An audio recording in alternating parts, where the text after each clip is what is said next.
Technical drawing में आप लोग का स्वागत है। आज हम लोग ये सम कर रहे हैं जिसमें ट्रू लेंथ 70 mm है, which is inclined at 32 HP and 45 to VP. It's endpoint 8 mm above HP and 15 mm in front of VP. Draw its projection when B is in second quadrant.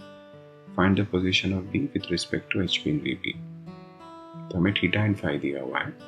पहले data लिखते हैं।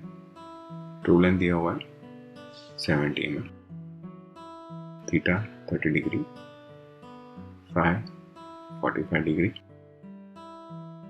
A dash 10 mm above XY line, A 15 mm below XY line, and B is in second quadrant. So B dash and B both are above XY line. पहले XY बनाते हैं। A dash ऊपर, A नीचे,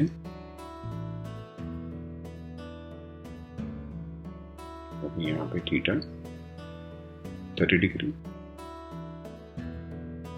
और यहाँ पे phi 45 degree, लेकिन इसमें फाई मैं ऊपर बनाऊंगा बिकॉज बी सेकंड क्वाड्रेंट में है ना, इसलिए यहाँ पे ट्रू लेंथ कट किया, यहाँ पे भी ट्रू लेंथ कट किया। तो ये हो गया B1 डैश और ये हो गया B2। उसके बाद क्या करेंगे, लोकस बना देंगे। ये हो गया लोकस ऑफ B डैश और ये हो गया लोकस ऑफ B।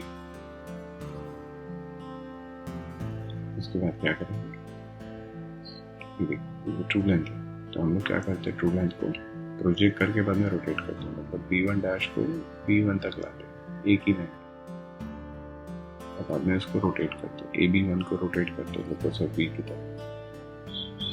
तो जो कट होगा वो होगा पॉइंट B। तो ये हो गया आपका टॉप। इसको ऊपर लेके जाओ, जहाँ कट करेगा वो क्या हो जाएगा, B डैश। बाद में आप डिस्टेंस फाइंड आउट करके आंसर लिख सकते हैं। आशा करता हूँ कि आपको ये सम समझ में आया होगा। अगला सम लेके मैं जल्दी लौटूंगा, तब तक के लिए धन्यवाद।